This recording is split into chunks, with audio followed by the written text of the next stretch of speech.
Hello good morning everybody. ಈಗ ನಾನು ENK level 1 milestone 2 card number 9 and 9 card number 2 card ಇದೆ, 3 card ಇದೆ. 9 card number 3 ಅಲ್ಲ 4 card ಇದೆ. ಓಕೆ, ಇದು ನಾನು ನಿಮಗೆ ಎಕ್ಸ್ಪ್ಲೇನ್ ಮಾಡ್ತೀನಿ ಸ್ಟೆಪ್ ಬೈ ಸ್ಟೆಪ್ ಹೇಗೆ ಮಾಡೋದು ಅಂತ. ಓಕೆ, ಫಸ್ಟ್ ವೀಕಲ್ಲಿ ನೀವು ಸ್ಟೆಪ್ 1, 2 ಏನು ಮಾಡಬೇಕು? ಫಸ್ಟ್ ವೀಕು ಸ್ಟೆಪ್ 1 ಏನು? Step 1 introduction. Introduction that means ನಾನಿವತ್ತು ಸ್ಟೂಡೆಂಟ್ಸ್ನೆಲ್ಲ ಸೆಮಿ ಸರ್ಕಲಲ್ಲಿ ಕೂಡಿಸ್ಬಿಟ್ಟು ಅವ್ರಿಗೆ ಇವತ್ತು ನಾನು ನಿಮಗೆ ಈ ಮಂತಿನ ಥೀಮ್ ಯಾವುದು? ಮಾನಸಾಸ್ ಫ್ಯಾಮಿಲಿ. ಅದನ್ನು ನಾನು ಟೀಚ್ ಮಾಡ್ತೀನಿ ಅಂತ ಹೇಳಿಬಿಟ್ಟು ಅವ್ರಿಗೆ ಆಮೇಲೆ ಇಂಟ್ರೊಡಕ್ಷನ್ ಶುರು ಮಾಡಬೇಕು. ನೀವು ಮಾನಸಾಸ್ ಫ್ಯಾಮಿಲಿನ ನೀವು EVS ಬುಕ್ಕಲ್ಲಿ ಆಲ್ರೆಡಿ ಕಲ್ತಿದ್ದೀರಾ ಅಲ್ವಾ? ಪರಿಸರ ಅಧ್ಯಯನದಲ್ಲಿ ಕುಟುಂಬ ಅಂತ ಒಂದು ಪಾಠ ಕಲ್ತಿದ್ದೀರಾ. ಅದೇ ಪಾಠನ ಇವಾಗ ನಾನು ಇಂಗ್ಲೀಷಲ್ಲಿ ಮಾಡ್ತಾಯಿದ್ದೀನಿ ಅಂತ ಹೇಳಿಬಿಟ್ಟು ಇದು ಇಷ್ಟು ಸ್ಟೆಪ್ 1. ಸ್ಟೆಪ್ 2ನಲ್ಲೇನು? ಫ್ಯಾಮಿಲಿ ಮೆಂಬರ್ಸ್ನೆಲ್ಲ ಇಂಟ್ರೊಡ್ಯೂಸ್ ಮಾಡಬೇಕು. First father, mother, brother, sister, grand brother, grand father. ಇದನ್ನು ಮೊದಲು ಹೆಂಗೆ ಇಂಟ್ರೊಡ್ಯೂಸ್ ಮಾಡಬೇಕು ಅಂದರೆ, ಮಕ್ಕಳನ್ನ ಅವ್ರು ಏನು ಕಲ್ತಿದ್ದಾರೆ, ಕುಟುಂಬದಲ್ಲಿ ಯಾರ್ಯಾರಿದ್ದೀರಾ, ನಿಮ್ಮ ಕುಟುಂಬ, ನಿಮ್ಮ ಮನೇಲಿ ಯಾರ್ಯಾರಿದ್ದೀರಾ ಅಂತ ಕೇಳಬೇಕು. ಅವೆಲ್ಲ ಹೇಳ್ತಾರೆ, ಅಜ್ಜಿ, ತಾತ, ಅಪ್ಪ, ಅಮ್ಮ ಎಲ್ಲ ಹೇಳ್ತಾರೆ. ಆಮೇಲೆ ಪಿಕ್ಚರ್ ಚಾರ್ಟ್ನ ಯೂಸ್ ಮಾಡಬೇಕು. ಪಿಕ್ಚರ್ ಚಾರ್ಟ್ ಇದು ಕೊಟ್ಟಿದೆ ಅಲ್ವಾ, ಅದನ್ನು ಇಟ್ಕೊಂಡು ಹೂ ಆರ್ ದ ಮೆಂಬರ್ಸನ್ನು ಇದೇನು ಆ ಚಾರ್ಟಲ್ಲಿ ತೋರಿಸಿ, ಇದೇನು, ಯಾರ ಫ್ಯಾಮಿಲಿ ಇದು ಫ್ಯಾಮಿಲಿ ಅಂತ ಹೇಳ್ಬೇಕು ಮಕ್ಕಳಿಗೆ. ಇದು ಫ್ಯಾಮಿಲಿ ನೋಡಿ, ಎಲ್ಲ ಇದ್ದಾರಲ್ವ, ಇದು ಫ್ಯಾಮಿಲಿ, ಇದು ಮಾನಸಾಸ್ ಫ್ಯಾಮಿಲಿ. ಈ ಮಾನಸಾಸ್ ಫ್ಯಾಮಿಲಿ ಯಾರ್ಯಾರಿದ್ದಾರೆ ಅಂತ ಕೇಳಬೇಕು. ಆಗ ಏನು ಮಾಡ್ತಾರೆ ಮಕ್ಕಳು ಒಬ್ಬೊಬ್ಬರಾಗಿ ಅವರ ಅಪ್ಪ ಅವರಮ್ಮ ಅಂತೆಲ್ಲ ಕನ್ನಡದಲ್ಲಿ ಹೇಳ್ತಾರೆ. ಪರವಾಗಿಲ್ಲ ಹೇಳಿದಾಗ ಆಮೇಲೆ ಏನು ಮಾಡಬೇಕು? ಫ್ಲ್ಯಾಶ್ ಕಾರ್ಡ್ಸ್ ತೊಗೋಬೇಕು.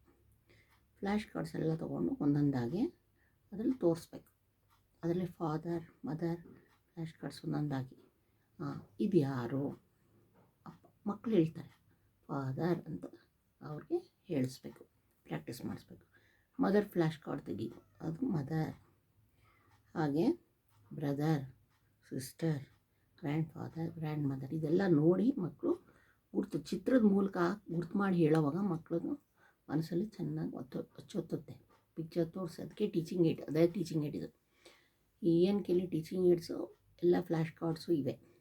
ಸೊ ಈ ಟೀಚಿಂಗ್ ಏಡ್ಸನ್ನ ಉಪಯೋಗಿಸ್ಕೊಂಡು ಮಕ್ಕಳಿಗೆ ಇಂಟ್ರೊಡ್ಯೂಸ್ ಮಾಡ್ತಾ ಅಪ್ಪ, ಅಮ್ಮ, grandfather, grandmother, brother, ಸಿಸ್ಟರ್ನೆಲ್ಲ ಇಷ್ಟು ಇಂಟ್ರೊಡ್ಯೂಸ್ ಮಾಡಬೇಕು. ಇದು ಸ್ಟೆಪ್ ನಂಬರ್ 1 ಆ್ಯಂಡ್ 2 ಅವ್ರು ಹೇಳ್ತಾರೆ.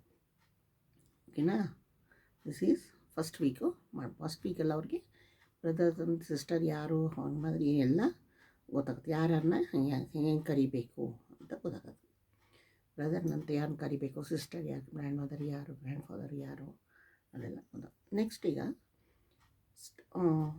ಎರಡನೇ ವೀಕು, ಸೆಕೆಂಡ್ ವೀಕ್ ಹೋದಾಗ ಸ್ಟೆಪ್ಸ್ 2, 3 ಆ್ಯಂಡ್ 4. ತಿರ್ಗಾ ಎರಡನೇ ವೀಕ್ ಹೋದಾಗ ಒಂದನೇ ವಾರ ಎಲ್ಲ ಇದು ಮಾಡಿ, ಎರಡನೇ ವಾರ ತಿರ್ಗಾ 2, 3 ಆ್ಯಂಡ್ 4. ತಿರ್ಗಾ ಸ್ಟೆಪ್ 2ಗೆ ಬನ್ನಿ. ತಿರ್ಗಾ ಅದನ್ನು ಫ್ಲ್ಯಾಶ್ ಕಾರ್ಡ್ಸ್ ಯೂಸ್ ಮಾಡಿ ಒಂದ್ಸರಿ ಕೇಳಿ ಮಕ್ಕಳನ್ನ ಯಾರ್ಯಾರು ಅಂತೆಲ್ಲ ಹೇಳ್ತಾರೆ. ಹೇಳಿದ್ಮೇಲೆ ಸ್ಟೆಪ್ 3ಗೆ ಹೋಗಿ. ಅವ್ರು ತಪ್ಪು ಹೇಳಿದ್ರೆ ಅದು ಹೇಳಿಸಿ, ಇಲ್ಲ ಇದು ಬ್ರದರ್ ಸಿಸ್ಟರ್ ಅಂತ ರಿಪೀಟ್ ಮಾಡಿಸಿ ಚೆನ್ನಾಗಿ ಬರೋ ತನಕ. ಆಮೇಲೆ ಸ್ಟೆಪ್ 3ಗೆ ಹೋಗಿ. ಈಗ ಪೊಸೆಸಿವ್ ನೌನ್ನ ಇಂಟ್ರೊಡ್ಯೂಸ್ ಮಾಡಬೇಕು ಸ್ಟೆಪ್ 3ನಲ್ಲಿ. ಪೊಸೆಸಿವ್ ನೌನ್ ಅಂದ್ರೇನು? ಮಕ್ಳಿಗೆ ಅದೆಲ್ಲ ಏನು ಹೇಳಬೇಡಿ.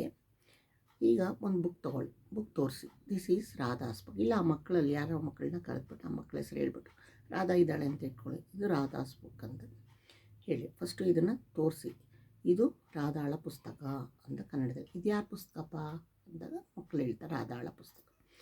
ಸೊ ಇದನ್ನು ಇಂಗ್ಲೀಷಲ್ಲಿ ದಿಸ್ ಈಸ್ ರಾಧಾಸ್ ಬುಕ್ ಅಂತ ಹೇಳಬೇಕು ಅಂತ ಹೇಳ್ಕೊಳ್ಳೋದು. ಅದೇ ಥರ ಇನ್ನೊಂದು ಮಗುದು ಪೆನ್ನೋ ಪೆನ್ಸಿಲೋ ತೊಗೊಳ್ಳೋದು, ಅದನ್ನು ಕೇಳಬೇಕು, ಯಾರ ಪುಸ್ತಕ, ಯಾರ ಪೆನ್ನಿದು, ಯಾರ ಬ್ಯಾಗಿದು, ಅದೆಲ್ಲ ಕೇಳಿ ಮಕ್ಕಳೆಲ್ಲ ಕನ್ನಡದಲ್ಲಿ ಹೇಳಿದಾಗ ಅದನ್ನು ಇಂಗ್ಲೀಷಲ್ಲಿ this is Suhas bag, this is Mahesh pen, ಹಾಗೆ this is Mahesh pencil, this is Mahesh ಮಹೇಶಲ್ಲೆಲ್ಲ ಯಾರ್ದಾದ್ರು ಮಕ್ಕಳು ಅವ್ರವ್ರ ಮಕ್ಕಳು ತಗೋತಾರೆ ಅವರ ಪುಸ್ತಕ ಪೆನ್ ಆ ಒಂದು ವಸ್ತುಗಳನ್ನ ಪರಿಚಯ ಮಾಡಿಸ್ತಾ ಸೆಂಟೆನ್ಸನ್ನು ಹೇಳೋದನ್ನು ಹೇಳಿಸ್ಬೇಕು. ಇದೆಲ್ಲ ಹೇಳಿದ್ಮೇಲೆ ಆವಾಗ ನಾವು ಹೇಳಿದಾಗ ಅದು ಹೇಳಿ ಪ್ರಾಕ್ಟೀಸ್ ಆದಮೇಲೆ ಆಗ ಮಕ್ಕಳಿಗೆ ಹೇಳಬೇಕು. ನೋಡಿ ಅವಳ ಪೆನ್ಸಿಲ್ ಅಂತ ಹೇಳೋವಾಗ ನಾವು ಎಸ್ ಸೇರಿಸಿ ಹಿಂಗೆ ಹೇಳಬೇಕು ಅಂತ ಮಕ್ಕಳಿಗೆ ಹೇಳಬೇಕು. ಮಾನಸಾಸ್ ಹ್ಯಾಂಡ್ ಕೈ, ಆಮೇಲೆ ಅವ್ರ ಕೈ ಇನ್ನೊಬ್ಬ ಮಕ್ಕಳ ಕೈ ಎತ್ಬೋದು. ಫಾರ್ ಎಕ್ಸಾಂಪಲ್ ಮಾನಸ ನಾನು ಹೇಳ್ತೀನಿ, ಮಾನಸಾಸ್ ಹ್ಯಾಂಡ್, ಮಾನಸಾಳ ಕೈ, ಮಾನಸಾಸ್ ಲೆಗ್, ಮಾನಸಾಸ್ ಕಾಲು, ಮಾನಸಾಸ್ ಫ್ಯಾಮಿಲಿ, ಮಾನಸಾಳ ಕುಟುಂಬ, ಅವರದ್ದು ಅಂತ ಹೇಳೋವಾಗ ಎಸ್ ಸೇರಿಸಿ ಹೇಳಬೇಕು ಅಂತ ಪ್ರಾಕ್ಟೀಸ್ ಮಾಡಿಸ್ಬೇಕು. ಆಮೇಲೆ ಅವ್ರನ್ನ ಪ್ರಶ್ನೆ ಕೇಳಿ ಆಮೇಲೆ ಕೇಳಿಸ್ಬೇಕು. ಇದು ಸ್ಟೆಪ್ 3 ಆಯಿತಾ. ಆಮೇಲೆ ಸ್ಟೆಪ್ 4 ಟ್ರಾನ್ಸ್ಲೇಟ್ ಮಾಡೋದನ್ನು, ದ ರೂಲ್ ಟು ಮಾನಸಾಸ್ ಫ್ಯಾಮಿಲಿಗೆ ಟ್ರಾನ್ಸ್ಲೇಟ್. ಈಗ ಬ್ರದರ್ ಸಿಸ್ಟರ್ ಅಂತ ಮಾತ್ರ ಹೇಳಿದ್ರು ಮಕ್ಕಳು ಫ್ಲ್ಯಾಶ್ ಕಾರ್ಡ್ಸ್ ತೋರಿಸ್ಕೊಂಡು ಅಲ್ವಾ. ಈಗ ಟೀಚರ್ ಕಾರ್ಡ್ದ 2ನೇ ಸೈಡು ಈಚ್ ಪರ್ಸನ್ 1 by 1 ಒಂದೊಂದಾಗಿ ಟೀಚರ್ ಕಾರ್ಡ್ ಇರುತ್ತಲ್ಲ, ಆ ಫ್ಲ್ಯಾಶ್ ಕಾರ್ಡ್ ಇರುತ್ತಲ್ಲ, ಅದನ್ನ ಇನ್ನೊಂದು ಭಾಗದ ತೋರಿಸ್ಕೊಂಡು ಹೇಳಬೇಕು, ತೋರಿಸ್ಬಿಟ್ಟು ಹೇಳಬೇಕು. ದಿಸ್ ಈಸ್ ಮಾನಸಾಸ್ ಫಾದರ್, ಮಾನಸಾಳ ತಂದೆ. This is Manasa's mother, this is Manasa's brother, this is Manasa's sister, this is Manasa's grandfather, this is Manasa's grandmother. ಹಿಂಗೆ ತೋರಿಸಿ ಮಕ್ಕಳಿಗೆ ಒಂದೊಂದನ್ನು 3 4 ಸರಿ ಹೇಳೋದು ರಿಪೀಟ್ ಮಾಡಿಸ್ಬೇಕು. ಇಷ್ಟೂ 2ನೇ ವಾರದಲ್ಲೂ ಇದೇ ಆಯಿತು ಇದಲ್ವಾ. ಎಸ್ ಸೇರಿಸ್ಕೊಂಡು ಹೆಂಗೆ ಹೇಳೋದು ಒಂದು ಗೊತ್ತಾಯ್ತು. ಯಾವಾಗ ಎಸ್ ಯೂಸ್ ಮಾಡಬೇಕು ಅನ್ನೋದು ಮಕ್ಕಳಿಗೆ ಗೊತ್ತಾಗುತ್ತೆ. ಇದೇ ಎಸ್ಸೇ ಹೇಳೋದೇ ಪೊಸೆಸಿವ್ ನೌನು. ನೋಡಿ ಗ್ರಾಮರ್ ನಿಮಗೆ ಟೀಚರ್ಸ್ಗೆ ಪೊಸೆಸಿವ್ ನೌನಲ್ಲಿ ಡಿಫ್ರೆಂಟ್ ಟೈಪ್ಸ್ ಆಫ್ ನೌನ್ಸ್ ಇದೆ ಅಲ್ವಾ. ಪೊಸೆಸಿವ್ ಅಂದರೆ ಯಾರು ಪಡ್ಕೊಂಡಿದ್ದಾರೆ, ಆ ವಸ್ತು ಯಾರಿಗೆ ಸೇರಿದ್ದು ಅಂತ ಹೇಳೋವಾಗ ಎಸ್ ಸೇರಿಸಿ ಹೇಳಬೇಕು, ಅದು ಪೊಸೆಸಿವ್. ಸೊ ಈಗ 3ನೇ ವಾರಕ್ಕೆ ಹೋದಾಗ ಸ್ಟೆಪ್ 4 ಮತ್ತು 5. 4ನೇದು ಈಗ ದಿಸ್ ಈಸ್ ಇದು ಇಂಟ್ರೊಡ್ಯೂಸ್ ದ ಪೊಸೆಸಿವ್ ನೌನ್ ತನಕ ಮಾಡಿಬಿಡಿ ಸಾಕು. ಈಗ ನಾನು ಹೇಳಿದ್ನಲ್ಲ ಸ್ಟೆಪ್ 4 ಅದು ಕೊನೆಯಲ್ಲಿ ಹೇಳಿದ್ನಲ್ಲ, Manasa's father, this is Manasa's mother, this is ಅದು ಸ್ಟೆಪ್ 4. ಅದು 3ನೇ ವಾರಕ್ಕೆ ಬರುತ್ತೆ, 2ನೇ ವಾರಕ್ಕಲ್ಲ. 2ನೇ ವಾರಕ್ಕೆ ಪೊಸೆಸಿವ್ ಅಷ್ಟೇ ಮಕ್ಕಳು ತೋರಿಸಿ ಅದನ್ನು ತೋರಿಸಿ. 3ನೇ ವಾರಕ್ಕೆ ಇದು ಮಾನಸಾಸ್ ಬ್ರದರ್ ಸಿಸ್ಟರ್ ಅದೆಲ್ಲ ತೋರಿಸ್ಕೊಂಡು ಹೇಳಿ. ಸ್ಟೆಪ್ 5 ಏನು ಮಾಡಬೇಕು, 3ನೇ ವಾರಕ್ಕೆ bring out the flash cards ತೊಗೊಂಡ್ಬಂದು ಆಗ ಕ್ವಶ್ಚನ್ ಹಾಕಿ. ಈಗೆಲ್ಲ ಹೇಳ್ಕೊಟ್ಟಿದ್ದೀರ, ಈಗ ಮಗುಗೆ question, who is this question, this is ಆ ಮಗು ಹೇಳಬೇಕು, this is Manasa's father, who is this ತೋರಿಸಿ ಮನೆ ಹೇಳ್ದೇ ಇದ್ದರೆ ರಿಪೀಟ್ ಮಾಡಿಸಿ ಎಲ್ಲ ಫ್ಲ್ಯಾಶ್ ಕಾರ್ಡ್ಸ್ ಆಯಿತಾ. ಅದಾದಮೇಲೆ ಆಮೇಲೆ what is her name, first Manasa's father ಅಂತ ಹೇಳುತ್ತಲ್ವ, ದಿಸ್ ಇಸ್ ಮಾನಸಾಸ್ ಫಾದರ್ ಆದಮೇಲೆ ಇಲ್ಲಿ ಹೆಸರು ಬರುತ್ತೆ, ಅಲ್ಲಿ ಮಾನಸಾಸ್ ಫಾದರ್ ಅಂತ ಗೊತ್ತಾಯಿತು. ಇಲ್ಲಿ ವಾಟ್ ಈಸ್ ಹಿಸ್ ನೇಮ್ ಅಂತ, ಹಿಸ್ ಅಂತ ಯಾರಿಗೆ ಉಪಯೋಗಿಸ್ಬೇಕು, ಜೆಂಟ್ಸ್ಗೆ ಅವನ ಹೆಸರು, ಅವಳ ಹೆಸರು ಅಂದಾಗ ಹರ್ನ ಉಪಯೋಗಿಸ್ಬೇಕು ಅಂತೆಲ್ಲ ಮಕ್ಕಳಿಗೆ ಹೇಳಬೇಕು. ಹಿಸ್ ಅನ್ನೋದು ಬಾಯ್ಸ್ಗೆ, ಹರ್ ಅನ್ನೋದು ಗರ್ಲ್ಸ್ಗೆ. ವಾಟ್ ಈಸ್ ಹಿಸ್ ನೇಮ್, ಅವನ ಹೆಸರೇನು, ಹಿಸ್ ನೇಮ್ ಈಸ್ ಪ್ರತಾಪ್. ಇದನ್ನು ಪ್ರಾಕ್ಟೀಸ್ ಮಾಡಿ ಚೆನ್ನಾಗಿ ಮಕ್ಕಳಿಗೆ. ನೆಕ್ಸ್ಟ್ ಫಾದರ್, ಆಮೇಲೆ ಅದನ್ನು ಹಿಸ್ ನೇಮ್ ಈಸ್ ಪ್ರತಾಪ್ ಹೇಳಿದ್ಮೇಲೆ 2 ವಾಕ್ಯ ಸೇರಿ ಹೇಳೋದು ಪ್ರಾಕ್ಟೀಸ್ ಮಾಡಿಸಿ. This is Manasa's father, his name is Pratap, this is Manasa's father, his name is Pratap ಆಯಿತಾ. ನೆಕ್ಸ್ಟು ಮಾನಸಾಸ್ ಮದರ್ ಕಾರ್ಡ್ಗೂ ಹೂ ಈಸ್ ದಿಸ್ ಕೇಳಿ, ದಿಸ್ ಈಸ್ ಮಾನಸಾಸ್ ಮದರ್ ಮಕ್ಕಳು ಹೇಳ್ತು. Next what is her name ಅಂತ ನೀವು ಕೇಳಿ ಕ್ವಶನ್, ಅದಕ್ಕೆ answer her name is Jyoti. ಮಕ್ಕಳು ರಿಪೀಟ್ ಮಾಡ್ತಾರೆ, name is Jyoti, her name repeat ಮಾಡಿದ್ರೆ 2 ಸೆಂಟೆನ್ಸು ಸೇರಿಸಿ ಹೇಳಿ ಅಂತ ತಿಳಿಸ್ಬೇಕು. This is Manasa's mother, Har name is ಜ್ಯೋತಿ ಆಯ್ತಲ್ವಾ. ಇದನ್ನೇ ನೀವು ಎಕ್ಸ್ಪ್ಲೇನ್ ಹರ್ರು ಇಸ್ನ ಯಾವ್ಯಾವಾಗ ಅನ್ನೋದನ್ನು ಈಗ ಪ್ರಾಕ್ಟೀಸ್ ಮಾಡಬೇಕು ಆಯಿತಾ. ಆಮೇಲೆ ಅದೇ ಥರ ಅವನ ಅವಳ ಅದು ಅರ್ಥ ಆಯಿತು. ಈಗ ದಿಸ್ ಬ್ರದರ್ನ ತೋರಿಸಿ, who is this is Manasa's brother, his name is Ravi. Next who is this is Manasa's sister, her name is Sona. Who is this is Manasa's grandmother, her name is Sharada. Who is this is Manasa's grandfather, his name is Shankar. 3-4 times